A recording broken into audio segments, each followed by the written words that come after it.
দর্শক স্বাগত IFIC bank নিবেদিত সংলাপ প্রতিদিন অনুষ্ঠানে। আমি ফখরুল আলম কাঞ্চন আপনাদের সঙ্গে আছি। আমরা এই অনুষ্ঠানে সমসাময়িক রাজনৈতিক এবং দিনের গুরুত্বপূর্ণ ঘটনা নিয়ে আলোচনা করি। আজ আলোচনার জন্য আমরা দুইজন অতিথিকে আমন্ত্রণ জানিয়েছি। আমার সাথে আলোচনা করতে স্টুডিওতে উপস্থিত আছেন সিনিয়র সাংবাদিক জনাব এম এ আজিজ,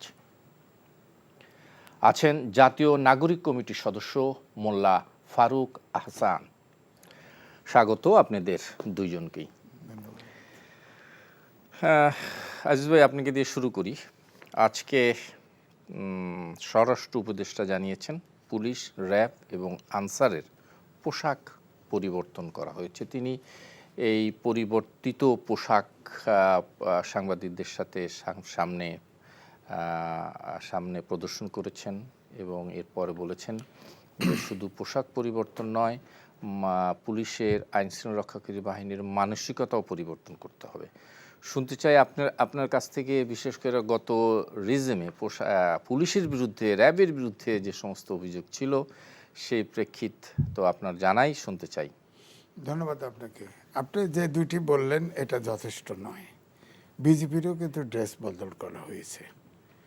এইসব ডিসিপ্লিন ফোর্স না, এই এখন বদল করা হয় না, আগে বদল, আগেরটাই বলছি। হ্যাঁ, বিজেপির বিদ্রোহের ঘটনার পর নাম এবং পোশাক, জি, বিডিআর ছিল, এখন বিজেপি হয়েছে, নামও পরিবর্তন করা হয়েছে, ড্রেসও পরিবর্তন করা হয়েছে। তো আমার কথা হচ্ছে একটা ডিসিপ্লিন ফোর্সে মেইন হচ্ছে তার মনোজগৎ। ট্রেনিংয়ের মাধ্যমে এটা তৈরি হয়, বিল্ড আপ হয়। তা আপনি ড্রেস পরালে হ্যাঁ মানসিক একটা পরিবর্তন আসবে যে আমরা কিছু খারাপ করেছিলাম বা আনএক্সেপ্টেবল কিছু কাজ করছি, এই জন্য আমার ড্রেস বদলে গেছে, সেটা একটা মানসিক একটা পরিবর্তন আসতে পারে, কিন্তু এটা মুখ্য নয়। মুখ্য হচ্ছে ডিসিপ্লিন, আপনার কোন ফোর্সের হাতে কি অস্ত্র দিচ্ছেন। এখন যদি আর্মি যে অস্ত্র ব্যবহার করে সেটা যদি আপনি পুলিশকে দেন, তাহলে এটা কিন্তু লেথাল ওয়েপন তো পুলিশ পাইতে পারে না। আমরা তো ছোটবেলায় দেখেছি, তাই না? লাঠি, আগে এরকম ঢাল ছিল, ইত্যাদি ইত্যাদি, সাউন্ড গ্রেনেড, টিয়ার গ্যাস, এগুলি যেগুলোতে মানুষ মারা যায় না। কিন্তু এখন তো পুলিশ, আপনি দেখলাম বিশেষ করে আপনার এই ছাত্রদের 2 মাস আন্দোলনে হেলমেট, লাঠি, লেথাল ওয়েপন, ছাত্রলীগের পোলাপানের হাতে মানে অস্ত্র, তারপরে 5 তারিখে তো দেখলাম ভয়ঙ্কর ব্যাপার, আকাশ থেকে গুলি, পাতাল থেকে গুলি, যা মন চায় তাই মারো আর কি। না, কিন্তু এই যে পুলিশকে যে ব্যবহার করাটা মানসিকতা, এখন পোশাক পরিবর্তন হলো, কিন্তু ওই যে সরকারের তরফ থেকে বা যারা পরিচালনা করবেন আইন শৃঙ্খলা বাহিনী, তাদেরও তো মানসিকতা পরিবর্তন করতে হবে। এটার পরিবর্তন হচ্ছে যে এক হলো পুলিশের দায়িত্ব, পুলিশ রাষ্ট্রের, পুলিশ জনগণের জালমানের নিরাপত্তার জন্যে পুলিশে মানসিকভাবে এটা প্রস্তুত করতে হবে। তবে যতক্ষণ পর্যন্ত সরকার অর্থাৎ রাজনীতিবিদদের ভিতরে সংস্কার না আসবে ততক্ষণ পুলিশকে সঠিকভাবে ব্যবহার করা যাবে না। যেমন আমি যখন ইউনিভার্সিটিতে পড়ি তখন আমার এক শিক্ষক গল্প শুনেছিল যে সে পিএইচডি করতে গেছিল ব্রিটেনে। তার ওই নারী শিক্ষক, তো তার ওই চেনটা বাথরুমে ভুল করে ফেলে আসছে, মানে ওয়াশরুমে। তো সে ওই চেন না খুঁজে কয় রুমে রুমে যায় এশিয়ান খোঁজে, এশিয়ান কে আছে এটারে খোঁজে। তার মানে অর্থাৎ আমি বুঝাতে চাচ্ছি এশিয়ান খারাপ করতে পারে, এশিয়ান থাকলে এটা নিছে, অন্যরা নেয় নাই, ইউরোপিয়ানরা নেয় নাই। তা আমার কথা হচ্ছে পুলিশকে আপনি যেভাবে ব্যবহার করা হয়েছে, এই পুলিশকে একদম ওভারহল যদি না করেন, ট্রেনিং, হ্যাঁ ড্রেস চেঞ্জ করছে, অলরাইট, ঠিক আছে, মানলাম, তবে এই ড্রেসে খুব বেশি পরিবর্তন কিছু হবে না। মেইনলি ট্রেনিং এবং সচেতনতা তাদের দায়িত্ব, এছাড়া কিন্তু এটা চেঞ্জ করা খুবই কঠিন।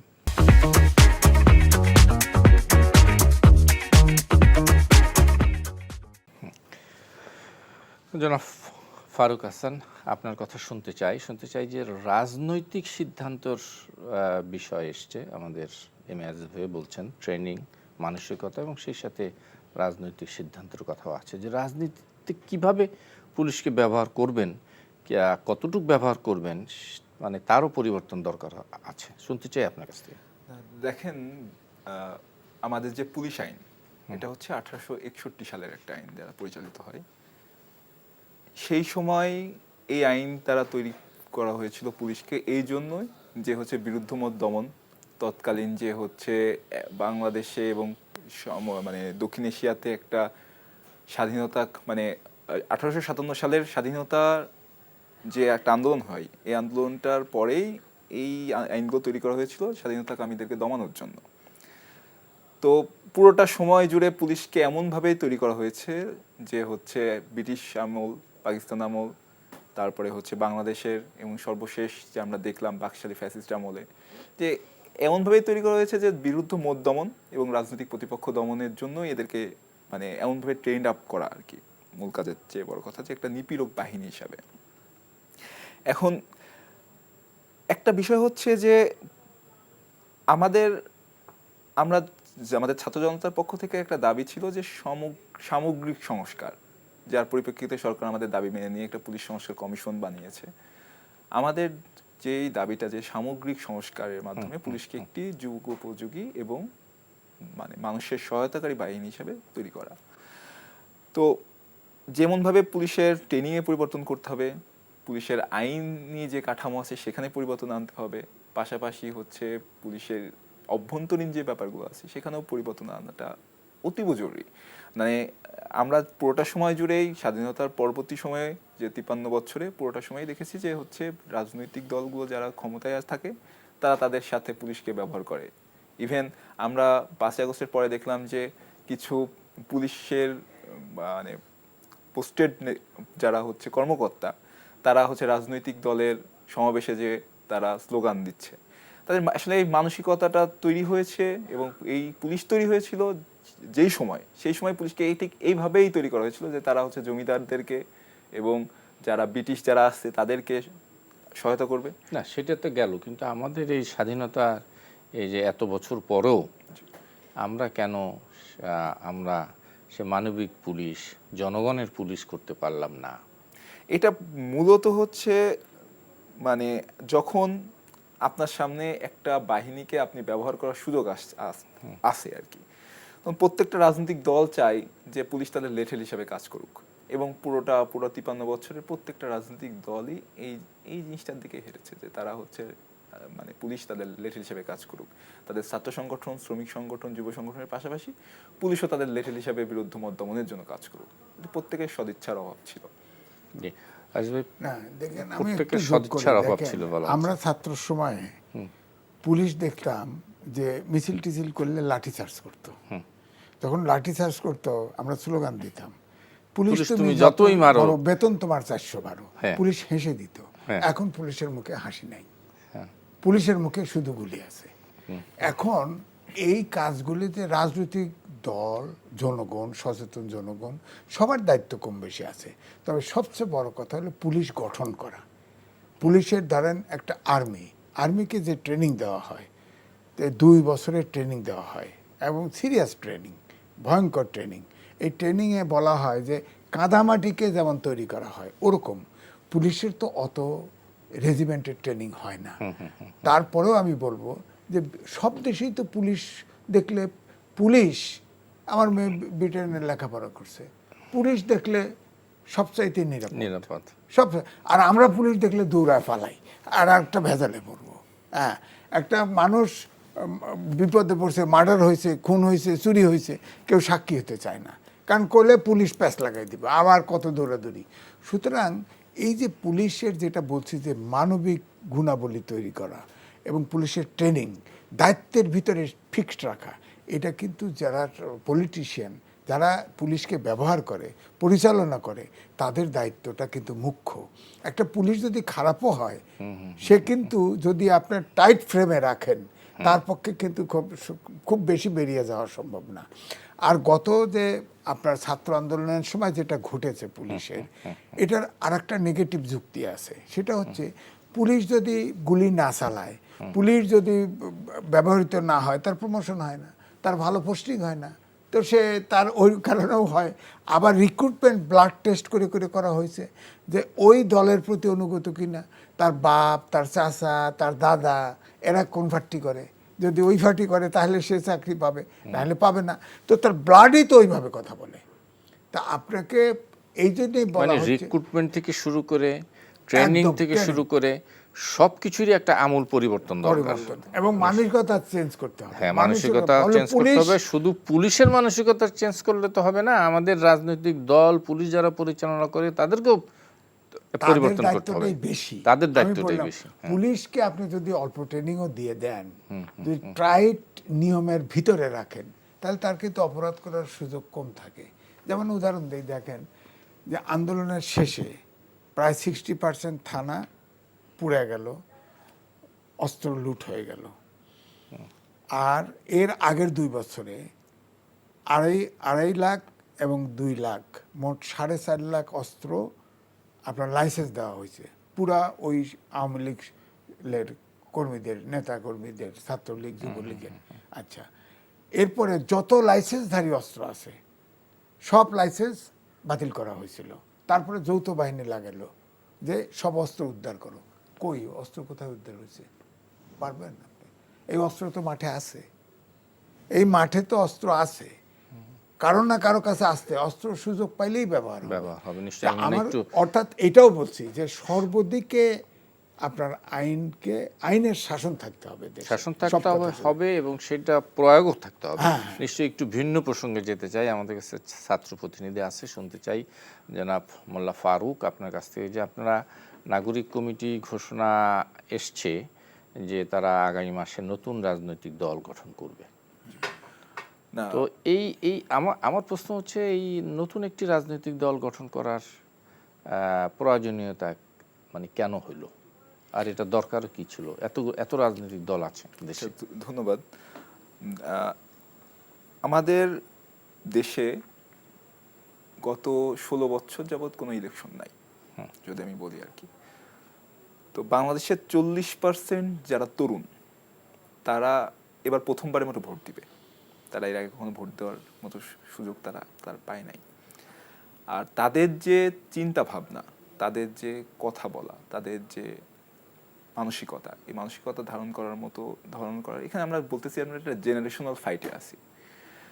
আমাদের যারা পুরনো রাজনৈতিক দলগুলো আছে, তারা এখন পর্যন্ত তাদের যে পুরনো যে হচ্ছে মানে ইসলাম ভার্সেস সেকুলারিজম, শাপলা ভার্সেস শাহবাগ, এইসব মানে বিতর্ক নিয়ে আছে। কিন্তু মানুষের প্রয়োজনের যে বিষয়গুলো, যে বেকারত্ব সমস্যা থেকে শুরু করে বাকি যে সমস্যাগুলো আছে, এগুলো নিয়ে তারা আসলে ভাবে না। আর এর পাশাপাশি আমাদের রাজনৈতিক দলগুলোর প্রতি তরুণদের একটা বিরক্তি ভাব আছে, যে কারণে আপনি দেখেন যে এর আগে যখন রাজনৈতিক দলগুলো কোনো আন্দোলনের ডাক দিয়েছে, তখন কিন্তু মানুষ আসে নাই, তরুণরাও আসে নাই। কিন্তু যখন তরুণরা বুঝেছে যে তাদের মতোই কেউ, তাদের চিন্তা ভাবনাকে ধারণ করা কেউই তাদেরকে আবার ডাকছে, তখন তারা এসছে। আমরা এই মানুষগুলোকে আসলে কানেক্ট করতে চাই, যে আমরা যেই স্বপ্ন নিয়ে আমাদের জুলাই গণঅভ্যুত্থান হয়েছে, সেই স্বপ্নের বাস্তবায়ন এবং সেই স্বপ্নকে পূর্ণরূপ দেওয়ার জন্যই আর কি এইরকম একটা সিদ্ধান্তের দিকে আমরা যাওয়ার চিন্তা করছি আর কি। না কিন্তু হ্যাঁ প্লিজ, কিন্তু সেই রাজনৈতিক দল আপনার একটা আমরা তো জানি এদেশের এই উপমহাদেশেরই একটা ট্র্যাডিশন আছে, সেই ট্র্যাডিশনের বাইরে গিয়ে একটা নতুন একটা রাজনৈতিক দল কি করতে পারবে? জাতি, দেশ, জনগণের কি উপকার করবে তারা? না, যেটা আমরা সবসময় একটা দুইটা কথা বলি, সেটা হচ্ছে আমাদের মেইন এজেন্ডা হচ্ছে দুইটা।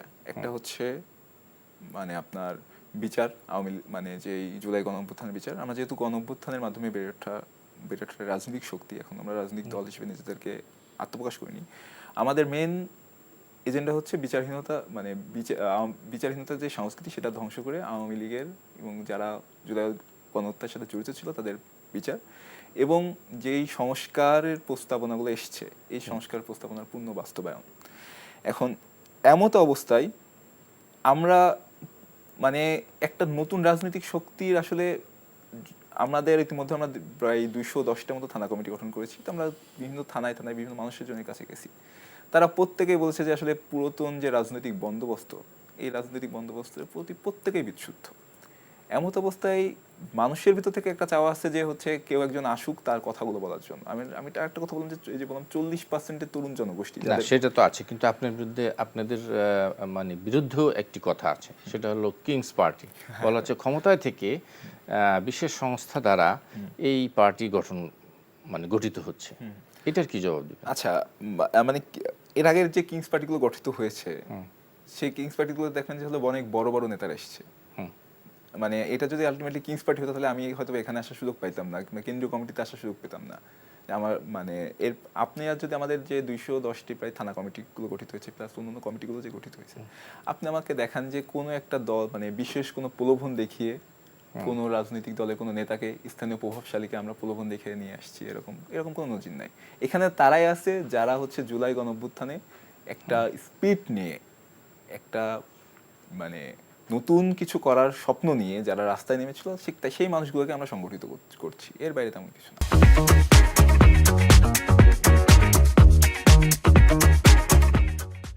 জনাব এম এ আজিজ, আমরা আলোচনা করছিলাম নতুন রাজনৈতিক দলের আত্মপ্রকাশ নিয়ে। মোল্লা ফারুক বলছিলেন শুনতে চাই আপনার কথা, আমার এই একই মানে কথা। হ্যাঁ, ফারুক সাহেব যে কথাগুলি বলছে আমি ছোট্ট ছোট্ট করে, যেহেতু সময় অল্প, কয়েকটা পয়েন্ট আমি বলবো। এই যে ছাত্ররা যে সংগঠন করছে, আমি পত্রিকায় দেখলাম 50 বছরের উপর তারা নিচ্ছে না। 50 থেকে ছাত্র যা হয়, নিচেরটা নাই, বটম লাইন নাই ছাত্র। আমি বটম লাইন ধরছি 17 বছর, যেটা বলা হয়েছে। প্রধান উপদেষ্টাও বলছে 17 বছর পর্যন্ত ভোটার হওয়া উচিত। অর্থাৎ 17 বছর। এখন বিয়ে করতে হলে মেয়েরা বিয়ে করতে 18 বছর, ছেলেরা বিয়ে করতে 22 বছর, 21 নাকি 21 বছর। তাহলে আইনগুলো চেঞ্জ করতে হবে। 2, অর্থাৎ 17 বছরে যে ভোটার হবে আর প্রার্থী হবে যায় বোধ হয় এখনো ভোটার সেটা হয় নাই, কিন্তু প্রস্তাব যাচ্ছে। হ্যাঁ, প্রস্তাব আসছে, আলোচনা হবে।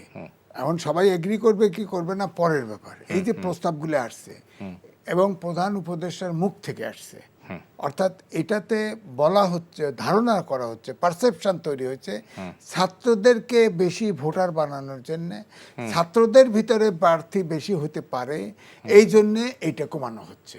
1, 2 হচ্ছে এই যে ছাত্ররা যখন পার্টি করবে, 3 জন উপদেষ্টা সরকারের মধ্যে আছে আর বাকিরা বাইরে আছে। তো এটাতে কিংস পার্টি না, এটা বলার কোনো উপায় নেই। কেন বলবেন? কারণ সরকারের মধ্যে আছে তারা ইতিমধ্যে যে 3 উপদেষ্টা মন্ত্রণালয়ে আছে এবং যারা নেতা, এই যে নেতা, আনঅফিসিয়াল নেতা আছে, এরা তো বাইরে গেলে তো প্রোটোকল পাইছে, গাড়ি পায়, পুলিশ গার্ড পায়, সবই পাইছে, সরকারি সব সুবিধা ব্যবহার করছে। তো না, তাদের নিরাপত্তার বিষয় আছে না? নিরাপত্তা তো আপনার আমারও আছে, ওটা বাদ।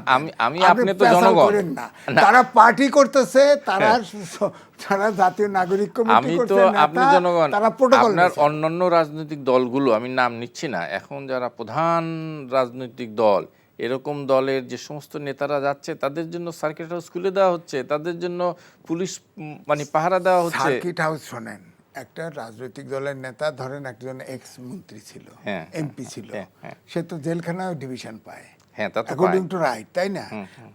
আমিও চেষ্টা করলে আমরাও পাই। তো এইটা তো না, ব্যাপারটা হলো যে আপনি যখন প্রোটোকল পাচ্ছেন, ডিসি সাহেব যখন ছুটতে এসে পাগল হয়ে গেছে, আপনি হেলিকপ্টার নিয়ে, আপনি বলেন তো বাংলাদেশে একটা প্রেসিডেন্ট, প্রধানমন্ত্রী দেখেন তো 6 দিনে 18 বার হেলিকপ্টার, প্রাইভেট হেলিকপ্টার ভাড়া করে চলছে। দান খয়রাত করে নাই, স্কয়ারের হেলিকপ্টার ভাড়া করছে, মন্ত্রণালয় থেকে ভাড়া দিছে।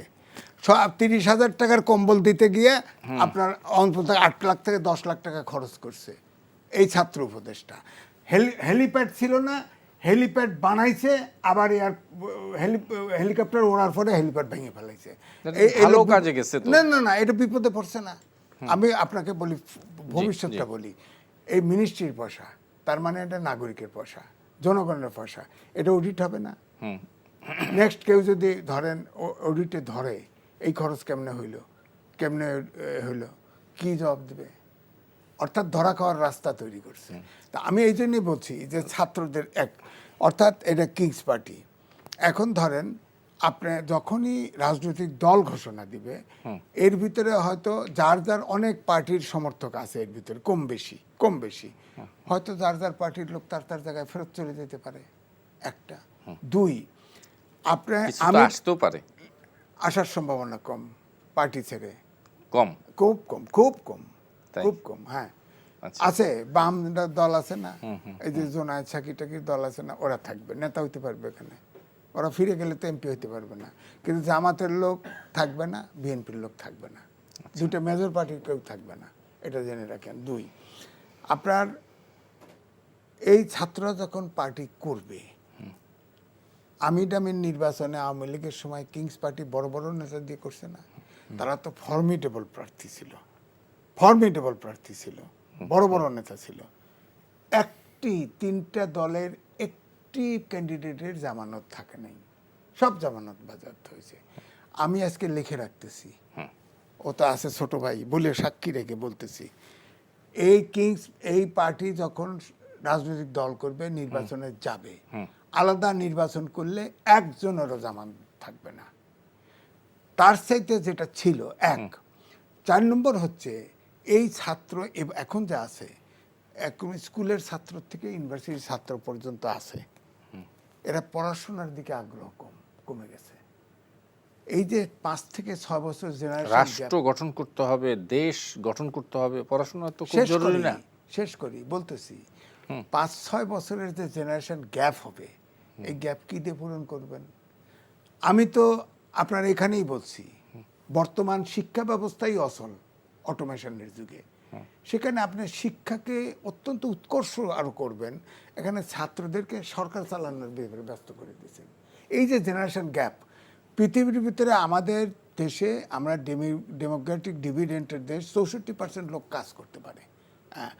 আপনি এই জেনারেশনে সব হাফ এডুকেটেড একটা গ্রুপ বার করে দিচ্ছেন। 5-6 বছর গ্যাপ, 6 থেকে ধরেন একদম মাস্টার্স পর্যন্ত লেখাপড়ার দিকে মন নাই, হাফ সার্টিফিকেটধারী নেতা। হাফ বলবেন কেন? কেউ অনার্স পাস করছে, কেউ মাস্টার্স অনার্স পাস করলে হবে না, সার্টিফিকেট নিয়ে কোনো লাভ হবে না। তাহলে কি? আপনার সময় নাই গল্প শুনাইতাম আমি, আচ্ছা, কোনো নাই। সার্টিফিকেট এখন বিজ্ঞানের যুগে, চতুর্থ শিল্প বিপ্লবের যুগে সার্টিফিকেটের মূল্য নাই, তাকে জ্ঞানের মূল্য আছে। জ্ঞান নিতে হবে। একটু শুনে আসে যে অনেক কথা আসছে মোল্লা ফারুক। আচ্ছা, প্রথমত সেটা হচ্ছে ছাত্র উপদেষ্টা উনি যেখানে গিয়েছিলেন, সেখানে গিয়েছিলেন তো রাষ্ট্রীয় সফরে, মানে পুরোপুরি ওর অর্গানাইজিং থেকে শুরু করে সবকিছু ব্যাপারে রাষ্ট্রীয় সফরে নিয়ে গিয়েছিলেন উনি, কিন্তু কোনো পার্টির প্রোগ্রামে যান নাই। প্লাস আমাদের পার্টির সাথে তাদের তেমন কোনো সম্পর্ক আছে কিংবা আমাদের পার্টির কোনো পোস্টে আছেন, ব্যাপারটা এরকম না। এটা একটা বিষয়। নাম্বার দ্বিতীয়, সেটা হচ্ছে যে মানে আমি তো প্রথমেই বলেছি, সেটা হচ্ছে যে বাংলাদেশের মানুষ গত 16 বছর যাবৎ বাংলাদেশে কোনো নির্বাচন হয় নাই। তো সেই নির্বাচনের রেফারেন্স উনি দিয়েছেন, এটার সাথে একটা ব্যাপার। আর বাংলাদেশের 40% মানুষ এবার প্রথম ভোটার। যদি উনি একটা কথা বলেছেন, সেটা হচ্ছে যে 17 বছরের মানে আপনার নির্বাচনে ভোট দেওয়ার যে কথাটা বলেছেন, একটা জিনিস দেখেন যে এই যে আমাদের জুলাই গণ অভ্যুত্থানে যে মানুষগুলো, যে যারা এসছে, তাদের অধিকাংশ কিন্তু হলো বয়স কম, প্রচুর বয়স কম, এবং তারা কিন্তু দেশের ছাত্ররা আন্দোলনটা ছাত্ররা শুরু করেছিল, সেই হিসেবে ছাত্ররা অগ্রভাগে ছিল, কিন্তু অন্যান্য বয়স্করাও ছিল, জনতারাও ছিল। হ্যাঁ, আমি তো 5 তারিখেও টকশো করছি, আমাকে তো প্রত্যেকদিন মারি ফেলতে চাইছে, আমি ছাড়ছি না, আমি সব ভেদ করে আসছি। তো আমি তো বয়স বেশি, আমার কন্ট্রিবিউশন নাই, নিঃসন্দেহে। তাহলে এই যে ছেলেগুলো কিন্তু হচ্ছে বুঝেছে যে তার এই ওয়াকআপ কলটা যেটা, যে তার এখন একটা রাস্তায় নামার সময় এসছে, তার এখন বাংলাদেশকে বাঁচানোর জন্য, বাংলাদেশের মানুষকে বাঁচানোর জন্য, একটা নতুন বাংলাদেশ তৈরির জন্য তাকে এখন রাস্তায় নামতে হবে। একটা জিনিস দেখেন, বাংলাদেশের মুক্তিযুদ্ধে আমরা 14 বছর বয়সী মুক্তিযোদ্ধার সন্ধানে পেয়েছি। সেই সময় যারা মুক্তিযুদ্ধে গিয়েছিলেন তাদের অনেকেই ছিলেন, তার মানে ভাইয়ের ভাষায় হচ্ছে কিশোর বলা যায়। এই মানুষগুলো কিন্তু একটা ওয়াকআপ কলে সাড়া দিয়েছিলেন সেই সময়ে, এবং সেই একই ধরনের মানুষগুলোকে আমরা দেখেছি আবার যে জুলাই গণ অভ্যুত্থানে তারা আবার এসে সাড়া দিয়েছেন। এই এই কিন্তু যে যেই প্রশ্নটা এখানে এসছে সেটা হলো রাষ্ট্রীয় ক্ষমতায় যাওয়ার যে আকাঙ্ক্ষা এবং রাজনৈতিক দল গঠন করে রাষ্ট্রীয় ক্ষমতায় যাওয়া, এই যে একটা প্রশ্ন এসছে ছাত্রদের বিরুদ্ধে, এটার জবাব কি? না, আমি আপনার কথার সাথে অ্যাড করি, তারা 20-40% তরুণ তরুণ তারা ভোট দেয় নাই, এটা ওনাদের পুঁজি, এভাবেই চিন্তা করা হচ্ছে। ওরা আমার ছেলে না, আপনার ছেলে না, নিশ্চয়ই। সিনিয়ররা কিন্তু ওপিনিয়ন তৈরি করে, ওনারা করছে, এটা ঠিক আছে, কিন্তু এই 40% ওনাদের থাকবে কে বলছে? এক, তাদের বিশ্বাসের দিকে ছুটে যাবে। দুই, সিনিয়ররা তার বাপ চাচারা হুইপিং দিবে যে তোমরা এইগুলো পড়াশোনা বাদ দিয়ে কাম করতে পারবে না, এই ভোট তো থাকবে না। হ্যাঁ, না, আমাদের একটা একটা বিষয় হচ্ছে যে আমাদের, আপনি যদি আমাদের নাগরিক কমিটির অফিস কিংবা এগুলো দেখেন, আমাদের অধিকাংশ কাজকর্ম শুরু হয়ে হচ্ছে, ধরেন মানে নাগরিক কমিটির অফিস শুরু হয়ে হচ্ছে সন্ধ্যার পরে, কারণ সবাই হলে, আমি নিজে একটা ল চেম্বারে কাজ করি, কাজকর্ম করে আমরা ওখানে যাই। আর ছাত্রদের ব্যাপারটাও হচ্ছে যে একই রকম বলা যায়, যে প্রত্যেকেই যে তাদের নিয়মিত যে পাঠদান এবং নিয়মিত কাজকর্ম করেই আমরা, যে একটা কথা আছে যে আমাদের রাজনৈতিক দলগুলো ফুল টাইম পলিটিক্স, যেটা এটার সাথে মানে একটা নতুনত্ব, একটা পরিবর্তন আনার চেষ্টা মানে করতেছে। আমি একটু অধিকাংশ ঠিক আছে, আমার এই হাতে সবচেয়ে সময় বড় আর কথা নাই। হচ্ছে সেটা হচ্ছে যে দেখেন, অধিকাংশ রাজনৈতিক দলগুলো প্রেস ক্লাবে তৈরি হয়, প্রেস ক্লাবের প্রোগ্রাম করে, প্রেস ক্লাবে ভেঙে তারা হচ্ছে বিলুপ্ত হয়। আমরা প্রথমবারের মতো আমরা থানা কমিটি দিয়ে গেছি, যে আমরা প্রত্যেকটা থানায় যাব, প্রত্যেকটা মানুষের কাছ থেকে আমরা কথা শুনবো। এরকম বহু রাজনৈতিক দল আসছে, থানা কমিটি দিয়েছে। আচ্ছা, theoretic- আমরা একদম এক দু এক মিনিট আছে, theoretically মানে আসবে তাদের- অন্য একটা বিষয়। জি, থিওরিটিক্যালি তাদের হিসাব ঠিক আছে, থিওরিটিক্যালি। প্র্যাকটিক্যালি আমি হতাশ এই জায়গায়, যে এই যে যুবকরা, এই ছাত্ররা যে একত্রিত হয়েছিল একটা মাইটি শক্তি, এই নাগরিক কমিটি করে অর্থাৎ রাজনৈতিক দল করে ইলেকশনে গিয়ে এই শক্তিটা বিলুপ ঘটে যাবে। এটা হলো জাতির জন্য এই দুর্ভাগ্য। এইটা শেষ কথা নিয়ে শেষ করে দেবো আমি না, অনুষ্ঠান। প্রথমত সেটা হচ্ছে দেখেন, বাংলাদেশের অধিকাংশ রাজনৈতিক দলগুলো কিন্তু মোটামুটি শেখ হাসিনাকে 2028 সাল পর্যন্ত একটা ব্ল্যাঙ্ক চেক দিয়ে দিয়েছিল, যে এবার তো আর কিছু হইলো না। মোটামুটি 28 অক্টোবরে যখন নয়াপল্টনে একটা মানে ম্যাসাকার তৈরি হয়, এরপরে কিন্তু মোটামুটি তারা দিয়ে দিয়েছিল। এই তরুণরাই ভেবেছে যে না, এটা সম্ভব। আবার এই তরুণরাই ভাবতেছে যে না, একটা নতুন রাজনৈতিক বন্দোবস্ত, আমরা যে কথাটা বলতেছি যে ফ্যাসিবাদী ব্যবস্থার পূর্ণাঙ্গ বিলোপ এবং নতুন রাজনৈতিক বন্দোবস্ত তৈরি, এটা সম্ভব। এই সম্ভাবনার জন্য আমরা প্রত্যেকটা দিন প্রত্যেকটা মানুষের কাছে যাচ্ছি, যাওয়ার পরে তাদেরকে বোঝাচ্ছি, তাদেরকে বলছি আমাদের কথাগুলো। যদি তারা অ্যাকসেপ্ট করে তাহলে আলহামদুলিল্লাহ, ভালো। আর যদি তারা আমাদের প্রত্যাখ্যান করে, আমাদের প্রত্যাশাতে তারা, আমরা যেভাবে সব জায়গা থেকে তারা আমাদেরকে স্বাগত জানাচ্ছে, তারা প্রত্যেকে বলছে যে দীর্ঘদিন যাবৎ একটা, বুঝতে পারছি যে নতুন বন্দোবস্তর সাথে আপনি সারা পাচ্ছেন, আগাচ্ছেন। যদি আপনাদের হয়, আমার মনে হয় হাতে আর সময় নেই, আসবে যদি একদম 10 সেকেন্ডে ছোট্ট করে না, কিছু বলে আমি দেন। এটাই বলবো যে যদি ধরেন এই যে নাগরিক কমিটি পর্যন্ত অলরাইট যদি থাকতো, তাহলে এই ছাত্রদেরকে সবাই মাথায় করে রাখতো, তারা প্রেশার গ্রুপে থাকতো, এতে সমাজের উপকার হতো। অর্থাৎ যে পলিটিশিয়ান বলেন, সরকার বলেন, যাই মানে সেটাই সেই করতে গতানুগতিক পারে। সেই একই যখনই আবার রাজনৈতিক দল করবে কষ্ট করে তখনই আরেকজনের প্রতিপক্ষ হবে, হবে। তখনই নিশ্চয়ই, আমার সমস্যা। মনে হয় আজকে আর সময় নেই। আরো ওনারা আসলে চাচ্ছেন যে হচ্ছে মানে ছাত্ররা, তরুণরা, যেমন 90 গণ অভ্যুত্থানের পরে যেভাবে হচ্ছে তরুণরা যে রাজনৈতিক দলগুলোকে ক্ষমতা দিয়ে গেছে, 71-এর পরে তরুণরা রক্ত দিয়ে আবার রাজনৈতিক দলগুলোর কাছে ক্ষমতা দিয়ে গেছে, আবারও সেই একই পথে তরুণরা হাঁটুক, এটা ওনাদের প্রত্যাশা। আমরা প্রথমে বলছি, এটা আমাদের একটা জেনারেশনাল ফাইট।